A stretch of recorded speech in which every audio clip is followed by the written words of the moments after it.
인생에서 가장 어려운 일은 무엇일까요? 어떤 사람은 버티는 것이라 하고 어떤 사람은 용서하는 것이라 말합니다. 하지만 탈무드는 조용히 이렇게 말합니다. 가장 어려운 일은 선택하는 것이다. 우리는 하루에도 수십 번, 수백 번 선택합니다. 작은 것부터 큰 것까지. 그런데 나이가 들수록 그 선택의 무게가 점점 무거워지는 것을 느낍니다. 젊을 때는 선택이 자유로웠습니다. 잘못되면 다시 시작하면 됐으니까요. 하지만 50을 넘기고 60을 바라보면 다시 시작하기엔 시간이 부족하고 그렇다고 멈추기엔 아직 남은 삶이 너무 깁니다. 그래서 우리는 자주 이런 생각을 합니다. 왜 그때 그런 선택을 했을까? 조금만 더 신중했다면, 조금만 덜 욕심냈다면. 탈무드는 이런 우리에게 정답을 알려주지 않습니다. 다만 기준을 남겨두었습니다. 어떤 선택이 지혜로운 선택이었는지 그 사람들의 이야기를 통해 조용히 보여줄 뿐입니다. 오늘 이 시간 탈무드 속 10가지 결정의 이야기를 함께 들어보려 합니다. 설교가 아닙니다. 강요도 아닙니다. 그저 듣다 보면 내 마음 어딘가에서 작은 울림이 생기는 이야기들입니다. 편하게 들으시면 됩니다. 중간에 멈춰도 좋습니다.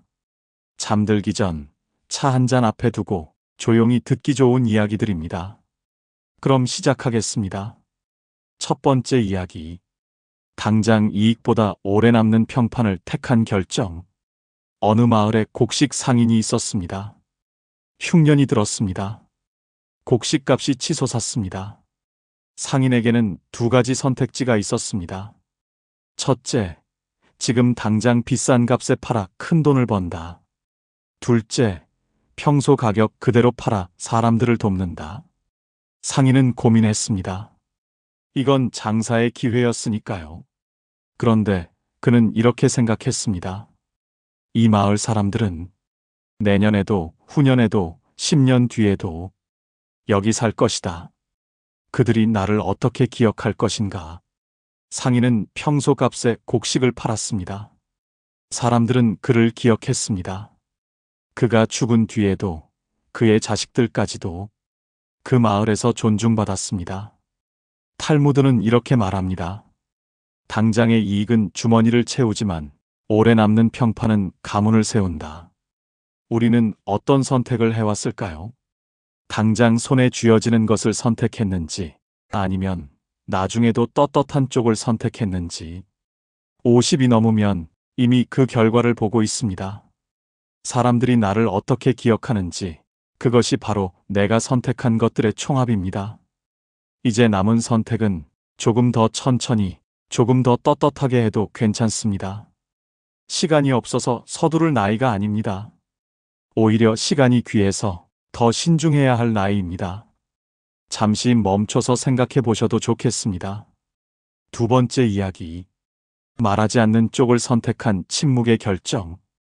탈무드에는 이런 이야기가 있습니다. 어느 현자가 제자들과 여행을 하고 있었습니다. 길에서 한 남자가 그들을 비난했습니다. 저 늙은이는 아무것도 모르면서 사람들을 가르친다고 돌아다닌다. 제자들이 화를 냈습니다. 스승님, 저자를 혼내주시죠. 현자는 그냥 걸었습니다. 한참을 걸어간 뒤 제자 하나가 물었습니다. 왜 아무 말씀도 안 하셨습니까? 현자가 대답했습니다. 내가 말했다면 그는 더 큰 소리로 말했을 것이다. 내가 화를 냈다면 그는 더 큰 화로 맞섰을 것이다. 하지만 내가 침묵하자 그의 말은 바람 속으로 사라졌다. 탈무드는 이렇게 말합니다. 말하지 않는 것도 하나의 대답이다. 우리는 살면서 얼마나 많은 말을 했을까요? 해야 할 말도 많았지만 하지 말았어야 할 말도 많았습니다. 특히 화가 났을 때, 억울했을 때, 자존심이 상했을 때, 그때 했던 말들 중 몇 개는 지금도 후회로 남아 있습니다. 이제는 압니다. 말을 하는 것보다 말을 참는 것이 더 큰 힘이라는 것을. 옳은 말을 하는 것보다 필요 없는 말을 하지 않는 것이 더 지혜롭다는 것을, 나이가 들수록 할 말은 줄이고 들을 귀는 넓혀야 합니다. 그것이 탈무드가 말하는 침묵의 결정입니다. 세 번째 이야기. 이기는 대신 관계를 남긴 선택. 어느 마을에 두 형제가 살았습니다. 아버지가 남긴 땅을 놓고 경계를 다투었습니다. 형은 이쪽이 자기 땅이라 했고 동생은 저쪽이 자기 땅이라 했습니다. 둘 다 증거가 있었습니다. 둘 다 옳았습니다. 결국 랍비를 찾아갔습니다. 랍비는 한참을 듣고 나서 형에게 물었습니다. 당신이 이기면 무엇을 얻습니까? 형이 대답했습니다. 땅을 얻습니다. 랍비가 다시 물었습니다. 그러면 무엇을 잃습니까? 형은 한참을 말이 없었습니다. 동생을 잃습니다. 랍비가 말했습니다. 땅은 다시 살 수 있지만 형제는 다시 살 수 없습니다. 형은 그 자리에서 땅을 동생에게 양보했습니다. 탈무드는 이렇게 말합니다. 이기는 것이 목표라면 당신은 이미 많은 것을 잃고 있다. 우리는 얼마나 많은 것을 이기려 했을까요? 논쟁에서, 자존심에서, 작은 이익에서, 그리고 이기고 나서 무엇이 남았습니까? 썰렁한 공기, 멀어진 사람, 쓴 마음. 이제는 압니다. 이기는 것보다 관계를 남기는 것이 훨씬 중요하다는 것을. 50이 넘으면 이길 일보다 함께할 사람이 더 필요합니다. 옳고 그름을 따지기보다 마음을 나눌 사람이 곁에 있는 것이 더 큰 축복입니다. 지금 내가 이기려 하는 것이 있다면 한번 멈춰 생각해 보셔도 좋겠습니다. 정말 이겨야 하는 것인지 아니면 놓아줘야 할 것인지. 네 번째 이야기. 화가 났을 때 결정을 미룬 지혜. 탈무드에는 이런 가르침이 있습니다. 어느 왕이 신하에게 모욕을 당했습니다. 왕은 즉시 그를 처형하려 했습니다. 그런데 왕의 스승이 왕을 불렀습니다. 전하, 내일 아침에 결정하십시오. 왕이 물었습니다. 왜 내일입니까? 지금 당장 해도 됩니다. 스승이 말했습니다. 화가 난 사람의 결정은 그 사람의 결정이 아닙니다. 화의 결정입니다. 왕은 다음 날 아침까지 기다렸습니다. 아침이 되었을 때 왕은 그 신하를 용서했습니다. 어젯밤 내가 내린 결정은 내가 아니라 분노가 내린 것이었다. 탈무드는 이렇게 말합니다. 화가 났을 때는 한 발짝도 앞으로 나아가지 말라. 그 자리에 서 있는 것만으로도 지혜로운 선택이다. 우리는 얼마나 많은 결정을 화난 상태에서 내렸을까요? 그리고 그 결정들 중 몇 개를 나중에 후회했을까요? 화는 우리를 다른 사람으로 만듭니다. 평소라면 하지 않을 말을 하게 하고 평소라면 하지 않을 선택을 하게 합니다. 이제는 압니다. 급할수록 천천히, 화날수록 침착하게, 하루만 미루면 전혀 다른 마음이 된다는 것을. 50이 넘으면 감정으로 결정하기엔 너무 많은 것을 잃어봤습니다. 이제는 감정이 아니라 시간이 결정하게 해도 좋습니다. 하루, 이틀, 일주일 기다리는 것이 가장 빠른 해결일 때가 많습니다. 다섯 번째 이야기. 남의 시선보다 자기 양심을 따른 선택. 어느 마을에 가난한 제단사가 살았습니다. 그는 정직하게 일했습니다. 천을 속이지 않았고 품삯을 속이지 않았습니다. 다른 제단사들이 그를 비웃었습니다. 저렇게 해서 언제 돈을 벌겠나? 조금씩 속여야 사는 거지. 제단사는 흔들렸습니다. 정말 내가 바보처럼 사는 건가? 모두가 하는 방식대로 하는 게 맞는 건가? 그런데 그날 밤 그는 잠을 이룰 수 없었습니다. 양심이 그를 깨웠습니다. 내가 남들처럼 산다면 너는 너로 살지 못한다. 제단사는 다음 날부터도 똑같이 일했습니다. 사람들은 그를 비웃었지만 그는 밤마다 편히 잠들 수 있었습니다. 탈무드는 이렇게 말합니다. 사람들의 박수는 잠시지만 양심의 평화는 평생이다.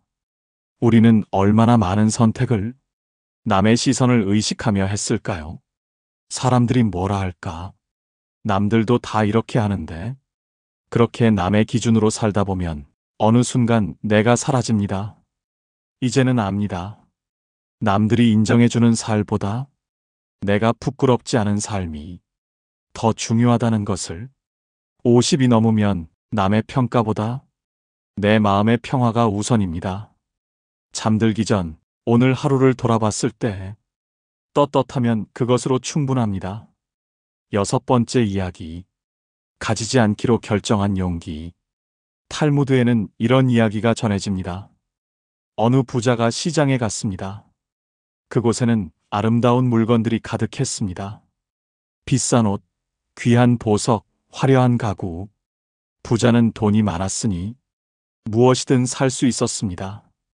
그런데 그는 아무것도 사지 않고 돌아왔습니다. 사람들이 물었습니다. 왜 아무것도 사지 않았습니까? 부자가 대답했습니다. 나는 이미 충분히 가지고 있습니다. 더 가지면 더 관리해야 하고, 더 걱정해야 하고, 더 잃을까 두려워해야 합니다. 그래서 나는 가지지 않기로 했습니다. 탈무드는 이렇게 말합니다. 가장 부유한 사람은 많이 가진 사람이 아니라 더 이상 원하지 않는 사람이다. 우리는 평생 무언가를 모았습니다. 돈, 물건, 명예, 관계. 그런데 나이가 들수록 그것들이 짐처럼 느껴질 때가 있습니다. 정리해야 할 것들, 신경 써야 할 것들, 지켜야 할 것들. 이제는 압니다. 더 가지는 것보다 덜어내는 것이 더 큰 용기라는 것을. 50이 넘으면 채우는 살보다 비우는 삶이 더 자유롭습니다. 지금 내가 붙잡고 있는 것이 있다면 한번 물어보셔도 좋겠습니다. 이것이 나를 자유롭게 하는가, 아니면 묶어두고 있는가? 7번째 이야기. 비교하지 않기로 한 선택. 어느 마을에 두 농부가 살았습니다. 한 농부는 땅이 넓었고 한 농부는 땅이 좁았습니다.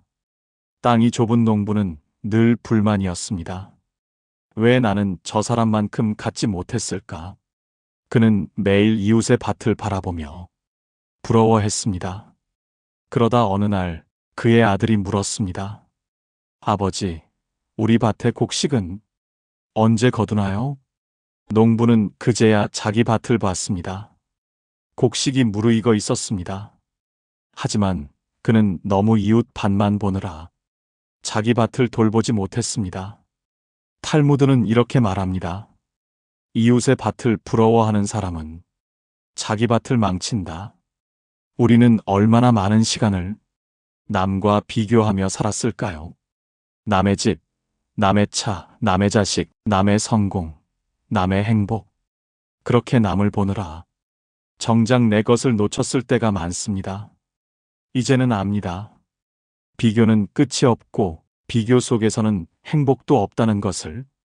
50이 넘으면 남의 인생이 아니라 내 인생을 봐야 할 때입니다. 내가 가진 것, 내가 이룬 것, 내가 살아온 것. 그것으로 충분합니다. 남보다 많거나 적은 것이 중요한 게 아닙니다. 내가 편안한가, 내가 감사한가, 그것이 중요합니다. 8번째 이야기. 늦었음을 인정한 후 방향을 바꾼 결정. 탈무드에는 이런 이야기가 있습니다. 어느 상인이 먼 도시로 가고 있었습니다. 사흘을 걸었는데 길을 잘못 들었다는 것을 알게 되었습니다. 상인은 고민했습니다. 여기까지 왔는데 되돌아가기엔 너무 아깝다. 그래서 그는 계속 걸었습니다. 닷새를 더 걸었지만 목적지는 점점 멀어졌습니다. 결국 그는 지쳐서 주저앉았습니다. 그때 한 노인이 지나가며 물었습니다. 왜 그 자리에 앉아 있소? 상인이 대답했습니다. 길을 잘못 들었는데 이미 너무 멀리 와서 돌아갈 수가 없습니다. 노인이 말했습니다. 지금 돌아가면 사흘이면 됩니다. 하지만 이대로 가면 평생 도착하지 못합니다. 탈무드는 이렇게 말합니다. 잘못된 길을 깨달았다면 멈추는 것이 가장 빠른 길이다. 우리는 살면서 잘못된 길을 걸을 때가 있습니다. 그런데 이미 많은 시간을 투자했기에 돌아가기가 아깝습니다. 여기까지 왔는데, 이미 이렇게 했는데, 그래서 계속 잘못된 방향으로 갑니다. 이제는 압니다. 늦었다고 생각할 때가 가장 빠를 때라는 것을. 50이 넘으면 고집보다 유연함이 필요합니다. 잘못됐음을 인정하고 방향을 바꾸는 것, 그것이 진짜 용기입니다. 이미 쏟아부은 시간이 아까워서 남은 인생까지 낭비할 필요는 없습니다. 지금이라도 멈추고 돌아보고 방향을 바꾸면 그것으로 충분합니다. 9번째 이야기. 모든 것을 설명하려 하지 않은 선택. 어느 현자에게 제자들이 물었습니다. 스승님은 왜 부자가 되지 않으셨습니까? 왜 높은 자리에 오르지 않으셨습니까? 왜 더 많은 사람에게 인정받으려 하지 않으셨습니까? 현자는 한참을 침묵하다가 이렇게 말했습니다. 나는 내 삶을 누구에게도 설명할 의무가 없습니다. 제자들이 놀랐습니다. 그럼 우리는 어떻게 이해합니까? 현자가 웃으며 말했습니다. 이해받기 위해 사는 것이 아니라 살기 위해 사는 것입니다. 탈무드는 이렇게 말합니다. 모든 것을 설명하려는 사람은 결국 아무것도 설명하지 못한다. 우리는 살면서 너무 많은 것을 설명하려 했습니다. 왜 이렇게 살았는지, 왜 저렇게 하지 않았는지, 왜 이런 선택을 했는지. 하지만 설명할수록 더 변명처럼 들리고 더 초라해 보였습니다. 이제는 압니다. 모든 것을 이해시킬 필요가 없다는 것을. 50이 넘으면 설명하지 않아도 됩니다. 내 삶은 내가 압니다. 내 선택은 내가 책임집니다. 남들이 이해하든 말든 그것은 더 이상 중요하지 않습니다. 조용히, 담담하게 내 길을 가면 그것으로 충분합니다. 10번째 이야기. 지금 충분하다고 멈출 줄 아는 결정.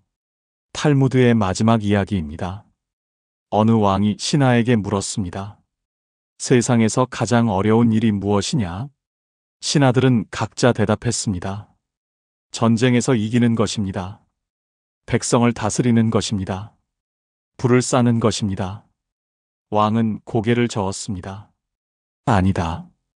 가장 어려운 일은 멈추는 것이다. 사람들이 놀라 물었습니다. 멈추는 것이 왜 어렵습니까? 왕이 대답했습니다. 이기고 나면 더 이기고 싶고, 가지고 나면 더 갖고 싶고, 오르고 나면 더 오르고 싶다. 하지만 진정한 왕은 언제 멈춰야 하는지 아는 사람이다. 탈무드는 이렇게 말합니다. 충분함을 아는 사람은 언제나 부족함이 없다. 우리는 평생 달려왔습니다. 더 많이, 더 높이, 더 빨리. 그런데 언제쯤 이제 충분하다고 멈춰야 할지 몰랐습니다. 그래서 계속 달렸고 지쳤고 어느 순간 무엇을 위해 달리는지도 잊어버렸습니다. 이제는 압니다. 멈추는 것이 포기가 아니라는 것을, 충분하다고 말하는 것이 나약함이 아니라는 것을. 50이 넘으면 더 이상 증명할 것이 없습니다. 이미 충분히 해왔고, 충분히 살아왔고, 충분히 버텨왔습니다. 이제는 멈춰도 됩니다. 더 이상 무언가를 채우지 않아도, 더 이상 무언가를 이루지 않아도 지금 이대로 충분합니다. 잠시 멈춰서 깊게 숨을 쉬어보셔도 좋겠습니다. 10가지 이야기를 들으셨습니다. 탈무드 속 사람들의 선택, 그들의 결정, 그들의 지혜. 그들은 완벽하지 않았습니다. 우리처럼 고민했고, 우리처럼 흔들렸습니다. 하지만 그들은 한 가지를 알았습니다. 선택은 결과가 아니라 태도다. 빠른 선택보다 신중한 선택, 이익보다 양심, 말보다 침묵, 이기는 것보다 관계, 화내는 것보다 기다림. 그리고 무엇보다 비교하지 않고 설명하지 않고 멈출 줄 아는 것. 우리는 이미 수많은 선택으로 인생을 만들어 왔습니다. 그중 어떤 것은 잘한 선택이었고 어떤 것은 후회되는 선택이었습니다. 하지만 그 모든 선택이 지금의 나를 만들었습니다. 그러니 자책하지 않아도 됩니다. 그때 왜 그랬을까? 다시 돌아간다면, 조금만 더 신중했다면, 이런 생각들은 이제 내려놓으셔도 좋습니다. 중요한 것은 앞으로 남은 선택입니다.